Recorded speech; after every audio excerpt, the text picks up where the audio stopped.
Scott's mother had given him a machete, and he walked 20 paces in front of her, hacking and slashing at the edges of the trail.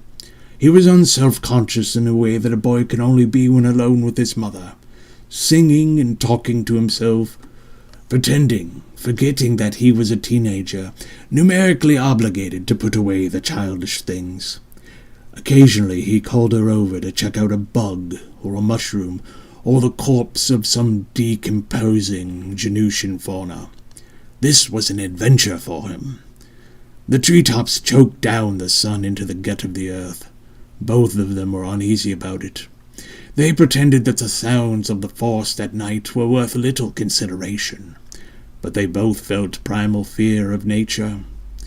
Every rustle of leaves was a stalking predator. Every unnameable screech was the last utterance of an innocent creature murdered for food. They lay in the grass, wrapped in their sleeping bags, admiring the unpolluted night sky. The weather as fair as ever. Why bother with a tent? What protection was a tent from a mountain lion, or a swarm of nocturnal lightning wasps, anyway? Both of them had come equipped with a bolt-action anti-metal beam rifle, which they kept in arm's reach, just in case. "Trick question," the boy was saying. "It's the Big Dipper. But the Big Dipper is a part of Ursa Major, the big bear." "The mother bear," Callie said. "What about her son?" "His name was Arcus, Ursa Minor, over there," he pointed. "The Little Dipper." "Okay, smart guy. You know your star constellations, but do you know your stars?" She pulled her sleeping bag up to her chin. "Tell me this. For a cash prize and an exotic vacation to Red City, what's the closest star to our own?" "Another trick question," he said. "It's Alpha Centauri, but it's not one star. It's a binary. And our winner, ladies and gentlemen, with $200,000 and a trip to Red City. His father would be proud. Scott Turner!" "The crowd goes wild," he applauded to himself and made a poor attempt at audience noises.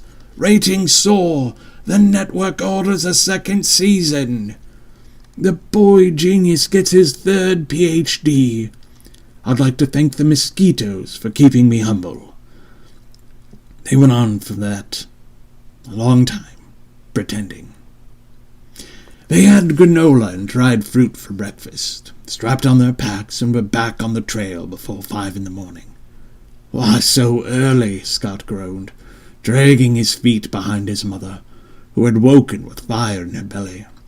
She stopped, turned around, and threw a strained smile at her son. "Confession time," she said, dropping her pack at her feet. "Pull up a log."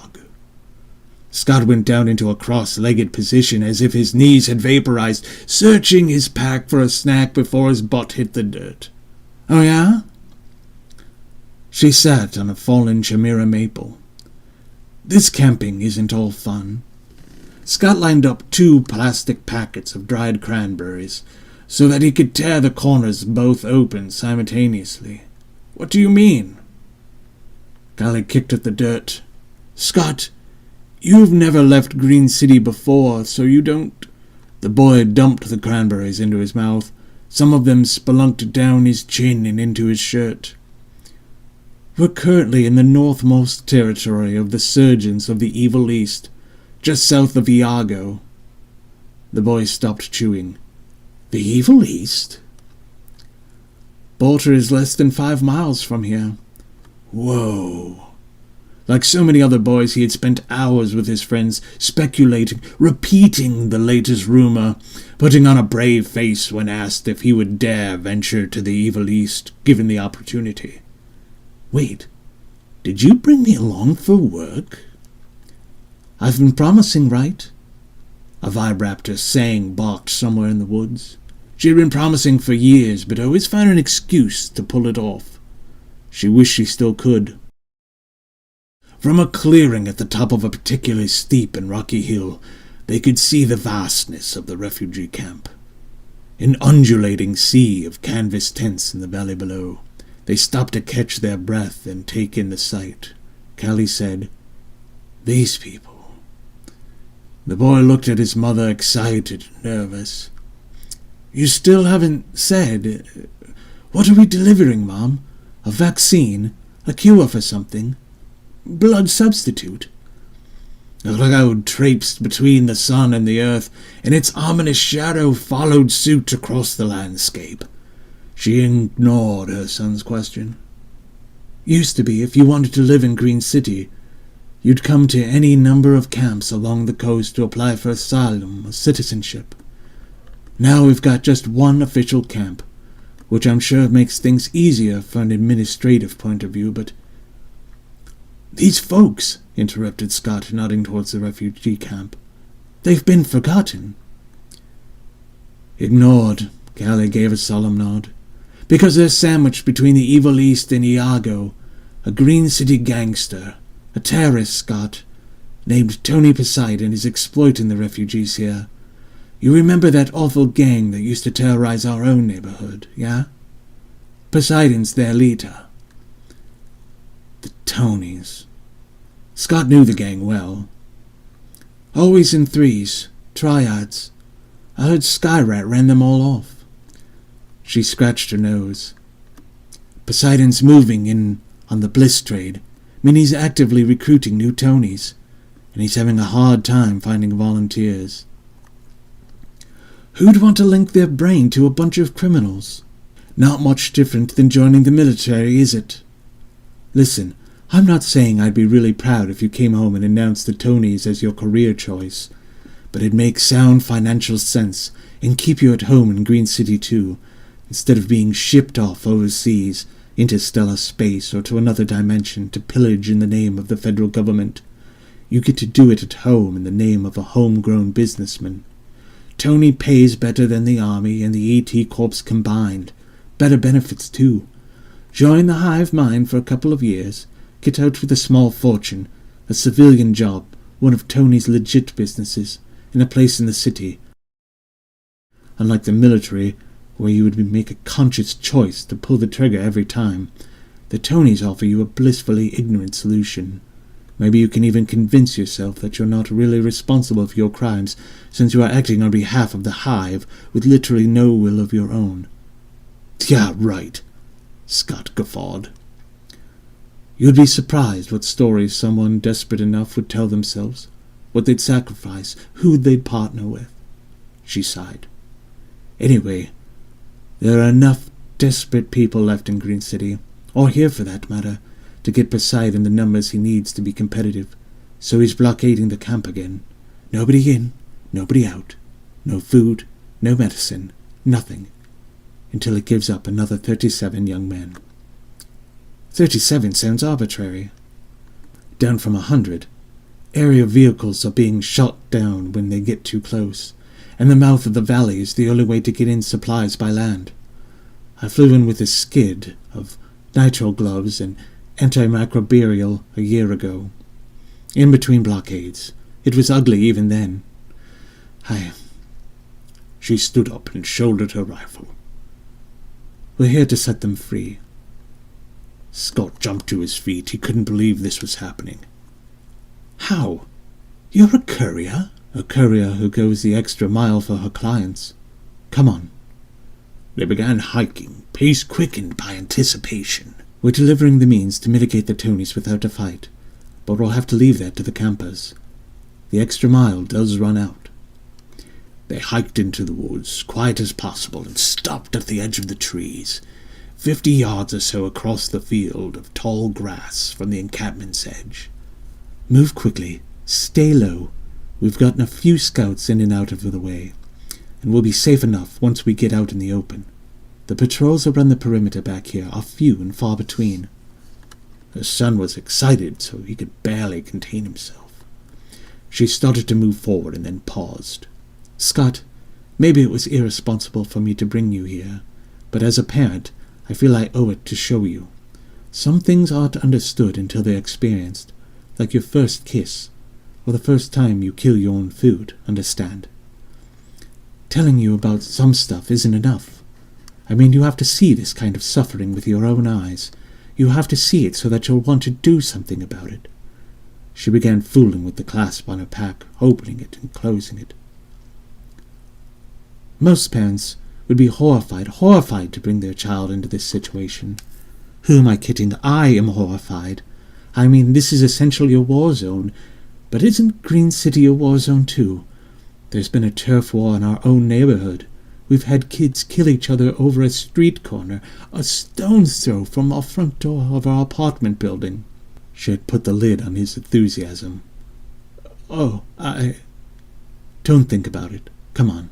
They crouched and made a beeline through the tall grass, hearts racing, stopping behind a tent.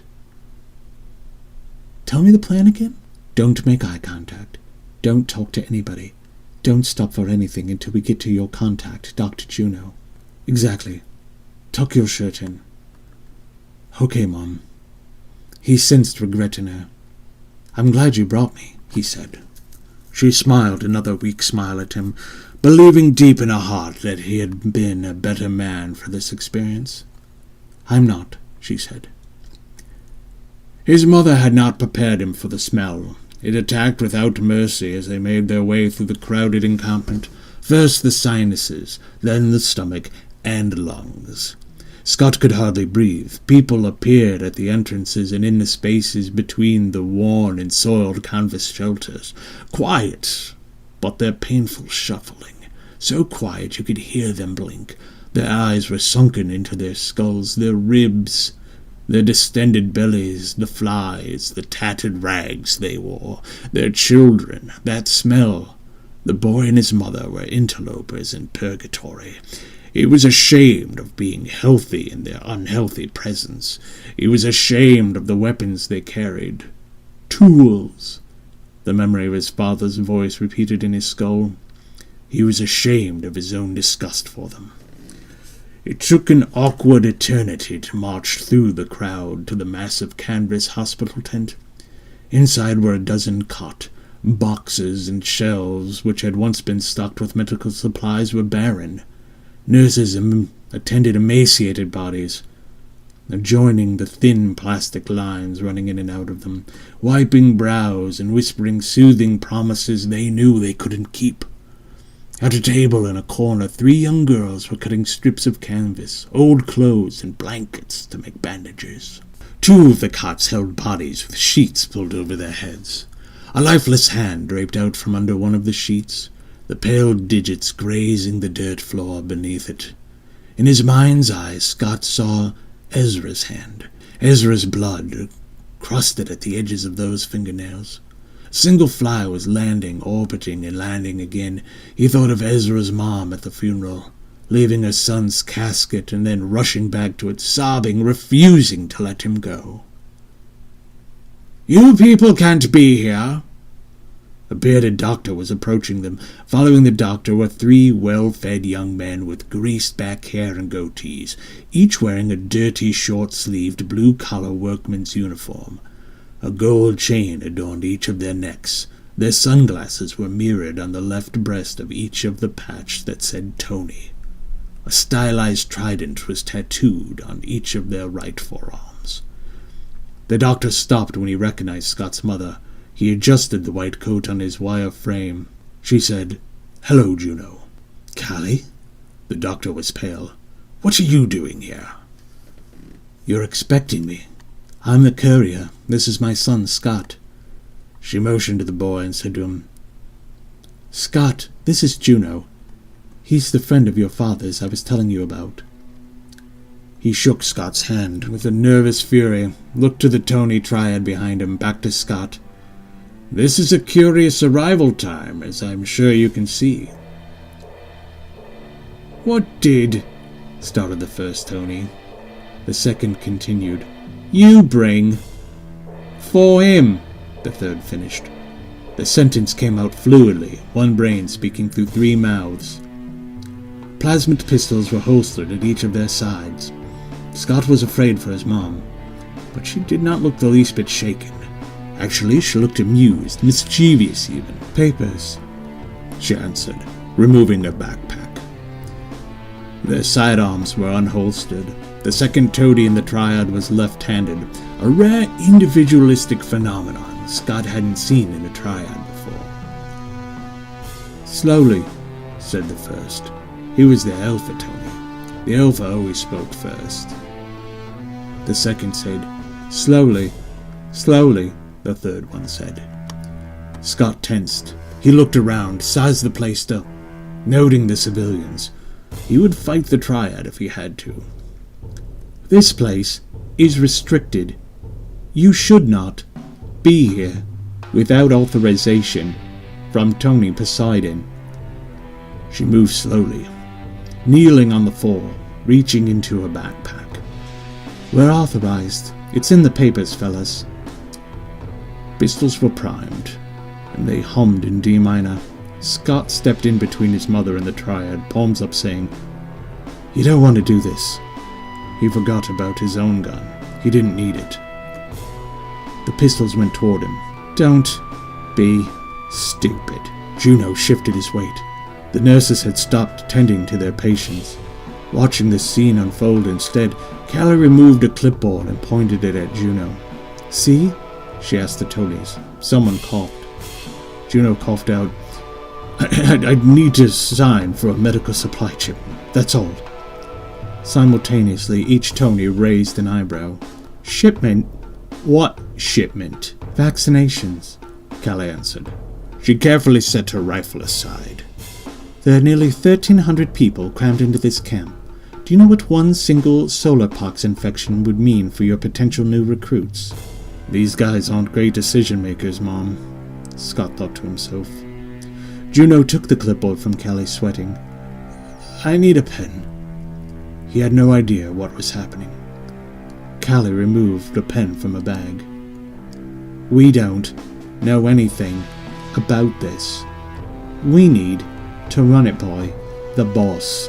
Callie smiled at them, not bothering to mask her disdain. "Boys, I don't think you have one brain between you," she said, clicking the pen, acting to the vice hidden within. The Tonys dropped their guns. Their hands shot to their heads and they fell to their knees, mouths wide with silent screams. Scott's mother leaned into the face of the alpha. "Welcome back to individuality," she told them. The three of them collapsed. The nurses went back to work on their patients. Outside of the tent, Callie unpacked more Tony-disabling pens onto a small table. Refugees gathered round, watching, whispering. Juno waited quietly on the other side of the table, dumbfounded, cleaning his glasses for something to do with his hand. Scott stood next to his mum. "What was that?" Juno asked. Callie smiled up at him. "Hypersonic signal jammer. It broke the Triad's connection to the hive mind," Scott said. Callie finished unpacking and slung her pack over her shoulder. "The pens only jammed them within 20 yards, but if you get enough volunteers to march on the blockade, you'll take them out all quietly, likely without much of a fight." "Callie, my people are sick and starving. They're too weak to fight for themselves. There's no one else here from the city to do this, to meet us on the other side," Juno asked. "We've made arrangements for supplies to begin arriving at camp again tomorrow morning." She looked at her feet, kicking the dirt. "You're on your own with the Tonys from here, though. I'm sorry." Juno looked disgusted. "Politics, I'm sure." "Politics," Callie agreed. "There's no police jurisdiction here, and the military won't risk breaking the Bird Treaty in inciting the left hand." Juno picked up one of the pens to look it over. "And your people, Callie, Louisa?" Callie bit her lip. "My people have done what they can." "I'm sure," he said, spitting. To the crowd of refugees that had gathered round, Juno called out, "Here they are, then." He pointed to the tent where the downed triad laid. "It begins with these three." A guttural sound echoed through the ranks of the crowd, as if they too were of one hive mind. "How many of us suffered because of these three alone?" The crowd inched forward. Callie took hold of her son's arm. "It's up to us to free ourselves and make the Tonys pay for what they've done to us." The crowd was transitioning from their acquiescence to a grim fate, awakening with rage. The mass of people ebbed and flowed, a living sea of sickness and anger. "Mom, wait." Panic overtook Scott. Aghast, he said to Juno, "All you have to do is get within range and click the pens. Done! Nobody has to hurt anybody." Juno ignored him. He growled his words at the mob. "Now is our time!" The quiet which had permeated the encampment when they had arrived had evolved into snarling. The refugees had become a beast with many heads, many hands for tearing apart the enemy. "Come on," Callie said, tugging Scott away. "We've done our part." Callie led Scott back to the hill and up into the forest again. After some miles were behind them, Callie said, "Your father and I were 17 when we applied to live in Green City. We met in camp, not unlike this one. You know, only with 4 times as many people." Scott had the machete out again, but he was unenthusiastic about the chore of clearing the trail. He said nothing to his mother, internalizing. She went on. "There was a lottery. The winners were granted conditional citizenship. We won. A lot of other folks didn't." The echo of gunshots from the distance stopped them in their tracks. "Mom?" Callie put out her hand on her son's back and pushed him forward. "Those of us lucky enough to get on the boat to Green City, we had to push past folks who weren't so lucky. I couldn't. It was impossible to look them in the eye. They hated us for going. I hated myself for going." The boy carelessly swung the machete at a vine, doing little damage to it. "Where did the rest of them go? Iago?" "Some of them. Those who were discouraged with waiting and crazy enough. After your dad and I were on the boat, a riot broke out on the shore. People were swarming the ramp before we had even taken on all of our passengers. Things got ugly, violent. I saw it all, Scott, from the deck. They were shooting them, using hoses, electricity." She stopped. "It was barbaric. We had friends in that crowd, family. I'd never see any of those people again." Scott stopped walking and turned to his mother. "Civilization is a mask we wear," she said. "No matter what we tell ourselves, we're just animals, like any dog or snake." Scott didn't like that. "The difference is that we can choose to be better." Callie and Scott met a small black helicopter with the police insignia at an extraction point, 17 miles from the refugee camp. Scott didn't have to be told that it wasn't really the police. The pilot had sandwiches and bottled water for them. He explained that he had secured clearance to fly them over the wall and land them in a commercial district where the company Callie worked for was headquartered. By secured, Scott knew that he meant bribed. That's how things in Green City worked, even for the honest folks. Especially for the honest folks. Everyone else used fire and violence.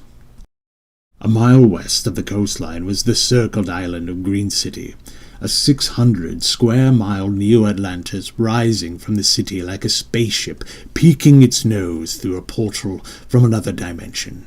Callie and Scott's home, the home to nearly 25 million other folks, glistened inside its 4-story walls. A safe haven and a prison alike. Scott had never seen it from the air before.